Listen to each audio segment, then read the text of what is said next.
경상북도 깊은 산골, 인구 70명이 채 안 되는 작은 마을에 혼자 사시는 박순자 할머니. 68배 나이에도 새벽같이 일어나 텃밭을 가꾸고 집안일을 하시며 하루하루를 보내고 계십니다. 남편을 10년 전에 먼저 떠나보내고 세 아들은 모두 도시로 떠나 각자의 삶을 살고 있는 지금, 할머니에게 남은 것이라곤 한 달에 한두 번 걸려오는 아들들의 전화와 한 푼, 두 푼 모아둔 통장에 2천만 원이 전부였습니다. 그 2천만 원은 할머니에게 단순한 돈이 아니었습니다. 새벽 서리를 맞으며 농사지어 팔고 겨울 추위에도 손이 얼도록 김장을 담가 팔아서 모은 피와 땀의 결정이었고, 언젠가 아들들이 어려울 때 도와주려고 혹은 자신이 병원에 가야 할 때를 대비해 아껴온 소중한 돈이었습니다. 그런데 그날 2024년 3월 15일 오전 10시 30분 할머니의 평온한 일상을 산산조각 낼 전화 한 통이 울려왔습니다. 장면 급박한 전화와 송금, 영상 울리는 휴대전화, 당황하는 할머니, 농협 창구, 긴장감 있는 음악, 따르릉 따르릉. 텃밭에서 배추를 다듬고 있던 할머니는 급히 집으로 뛰어들어가 전화를 받았습니다. 여보세요? 할머니의 목소리에는 평소처럼 밝음이 묻어났지만 전화기 너머에서 들려온 목소리는 할머니의 심장을 얼어붙게 만들었습니다. 어머니, 저 둘째 아들 강민호 친구 김철식이라고 합니다. 민우 형이 지금 큰일 났어요. 출근길에 교통사고가 나서 상대방이 중상을 입었는데 합의를 안 하면 형이 구속될 수도 있대요. 지금 당장 합의금 1,200만 원을 보내주셔야 해요. 목소리는 급박했고 숨을 헐떡이는 것처럼 들렸습니다. 할머니의 손이 떨리기 시작했습니다. 뭐라고? 우리 민호가 교통사고? 얼마나 다쳤어? 할머니의 목소리는 금방이라도 울음이 터질 것 같았습니다. 하지만 전화기 너머의 남자는 할머니의 질문에 제대로 답하지 않고 계속 급하게 말을 이어갔습니다. 어머니, 지금 그런 거 물어볼 시간이 없어요. 일시간 안에 돈을 보내지 않으면 형이 유치장에 갇힐 수도 있어요. 남자는 계좌번호를 빠르게 읊조렸고 할머니는 떨리는 손으로 그 번호를 종이에 적었습니다. 읍내 농협까지는 버스로 40분이 걸리는 거리였지만 오늘만큼은 그 40분이 40시간처럼 느껴졌습니다. 버스 안에서 할머니는 창밖을 보며 계속 생각했습니다. 민우가 얼마나 다쳤을까? 왜 직접 전화를 하지 못하는 걸까? 하지만 할머니는 의심을 떨쳐냈습니다. 아들이 큰일 났는데 무슨 생각을 그렇게 하나? 빨리 돈이나 보내야지. 장면 농협 창구. 영상 농협 내부. 창구 직원과 대화. 긴장한 직원 표정. 긴박한 음악. 농협에 도착한 할머니는 숨을 헐떡이며 창구로 달려갔습니다. 아가씨, 급히 송금 좀 해야 하는데요. 1,200만 원이요. 창구 직원의 표정이 굳어졌습니다. 할머니, 누구한테 보내시는 건데요? 금액이 큰데. 우리 둘째 아들이 교통사고 나서 합의금 내야 한대요. 창구 직원은 더욱 심각한 표정을 지으며 조심스럽게 물었습니다. 할머니, 혹시 아들분한테 직접 전화해 보셨어요? 요즘 이런 방식으로 사기치는 사람들이 많거든요. 하지만 할머니는 고개를 저었습니다. 아들이 직접 전화 못하는 상황이라고 했어요. 경찰서에 있대요. 결국 송금이 완료되었고 창구 직원은 불안한 마음에 작은 종이에 뭔가를 적어 할머니에게 건넸습니다. 할머니, 이거 꼭 읽어보세요. 그리고 절대 뒤돌아보지 마시고 집에 가서 아들분한테 확인해 보세요. 그 종이에는 이렇게 적혀 있었습니다. 할머니, 이거 보이스피싱일 수 있어요. 경찰서 112로 바로 전화하세요. 하지만 할머니는 그 종이를 주머니에 넣고는 서둘러 버스를 탔습니다. 장면 끝없는 기다림. 집으로 돌아온 할머니, 전화기 옆에 앉아 기다리는 모습, 지친 모습, 불안한 음악. 집으로 돌아온 할머니는 전화기를 식탁 위에 놓고 그 앞에 앉았습니다. 민호가 곧 전화할 거야. 합의가 됐으니까 이제 연락이 올 거야. 하지만 1시간이 지나도 2시간이 지나도 전화는 오지 않았습니다. 할머니는 점심을 차려놓았지만 한술도 넘어가지 않았습니다. 밥을 입에 넣어도 모래를 씹는 것 같았고 물을 마셔도 목구멍이 메었습니다. 할머니는 밥그릇을 밀어놓고 맹물만 벌컥벌컥 들이켰습니다.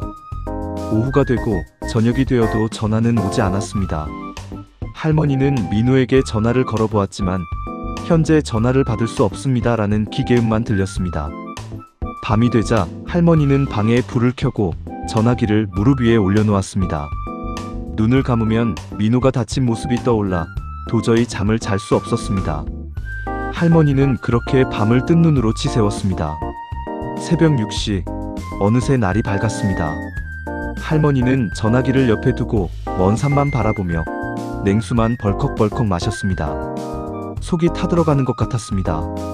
오전 9시, 드디어 전화벨이 울렸습니다. 할머니는 떨리는 손으로 전화를 받으며 소리쳤습니다. 여보세요? 누구요? 민호야. 하지만 전화기 너머에서 들려온 것은 낯선 여자의 목소리였습니다. 안녕하세요, 고객님. 5호 간병보험 상담사입니다. 찌랄하고 있네. 할머니는 소리를 지르며 전화를 끊어버렸습니다.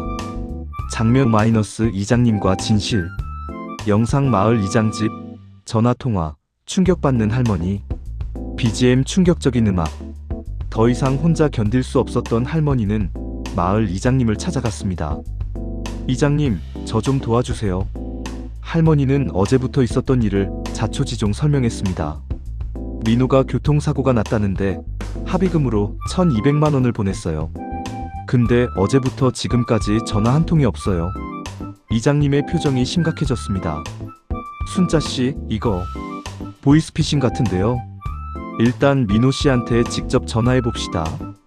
이장님은 자신의 휴대전화로 민호에게 전화를 걸었습니다. 여보세요? 민호의 목소리가 들렸습니다. 평소처럼 밝고 건강한 목소리였습니다. 네? 교통사고요? 무슨 소리세요? 저 지금 회사에서 일하고 있는데요. 김철식? 그런 친구 없는데요. 이장님이 전화기를 할머니에게 건넸습니다. 민호야? 우리 민호 맞아? 엄마, 무슨 일이에요? 저 멀쩡해요. 교통사고 같은 거 안 났어요. 그럼 어제 그 전화는 뭐였어? 민호는 급하게 물었습니다. 엄마, 설마 돈 보내신 거 아니죠? 그거 보이스피싱이에요. 사기예요. 전화를 끊은 할머니는 그 자리에 주저앉았습니다. 내가 속은 거구나. 평생 모은 1,200만 원. 그 돈이 순식간에 사라진 것이었습니다. 장면 경찰과 마을 교육. 영상 경찰차 마을회관에서 교육받는 어르신들. 진지한 음악. 이장님은 즉시 112에 신고했고 30분 후 읍내 경찰서에서 경찰이 마을에 도착했습니다. 할머니는 떨리는 목소리로 사건의 경위를 설명했고 경찰은 송금 내역을 확인했습니다.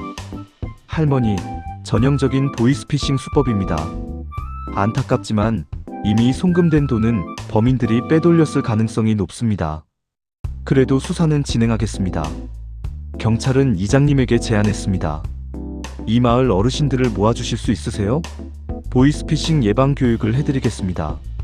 마을회관에 모인 15명의 어르신들 앞에서 경찰은 상세하게 설명했습니다.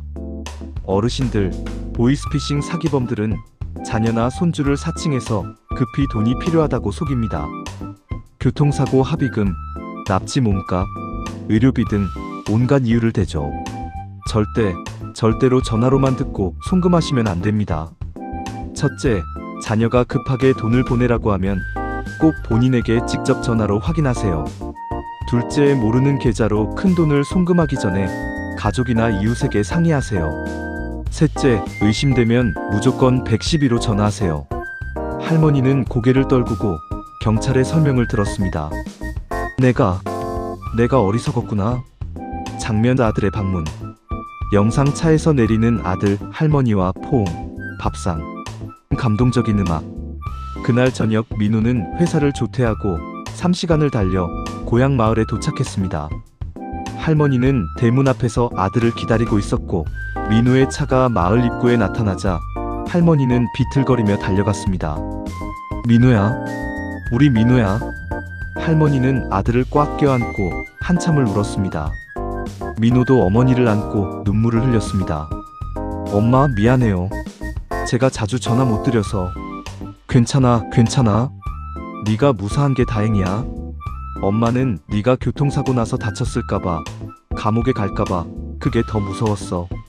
집으로 돌아와 밥상을 마주한 할머니와 민호는 한참을 말없이 밥을 먹었습니다. 할머니는 어제 목구멍으로 넘어가지 않던 밥이 오늘은 너무나 잘 넘어갔습니다. 아들이 무사하다는 것, 아들이 옆에 있다는 것만으로도 세상을 다 가진 것 같았습니다. 엄마, 돈은 제가 다시 모아드릴게요. 하지만 할머니는 고개를 저었습니다. 돈은 괜찮아. 네가 무사한 게 다행이야. 할머니는 민호의 손을 꼭 잡았습니다. 그 순간 1200만 원이 아깝지 않았습니다. 장면 한 개월 후와 영상 마을회관 게시판. 밝아진 할머니, 대한민국 풍경, 밝고 희망적인 음악. 그 사건 이후 한 개월이 지났습니다. 할머니가 당한 보이스피싱 사건은 마을 전체에 큰 경각심을 불러일으켰습니다. 마을회관 게시판에는 보이스피싱 예방 포스터가 붙었고, 이장님은 매주 어르신들을 모아 안전교육을 진행했습니다. 그리고 놀라운 일이 일어났습니다.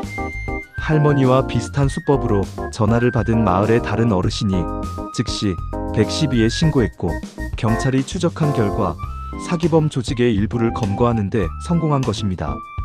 더욱 놀라운 것은 할머니가 송금한 돈의 일부인 400만 원을 동결된 계좌에서 회수할 수 있었다는 것입니다. 할머니는 비록 800만 원을 잃었지만 더 큰 것을 얻었습니다. 민호는 이제 매일 저녁 어머니에게 전화를 합니다. 엄마, 오늘 뭐 하셨어요? 밥은 드셨어요? 짧은 통화였지만 할머니에게는 하루 중 가장 행복한 시간이었습니다. 박순자 할머니의 이야기는 결코 특별한 사례가 아닙니다. 통계청 자료에 따르면 2023년 한 해 동안 보이스피싱 피해액은 무려 8천억 원에 달하며 그중 60대 이상 노인 피해자가 전체의 40%를 차지합니다. 피해자 한 명당 평균 피해액은 2,300만 원입니다. 장면 마무리 메시지.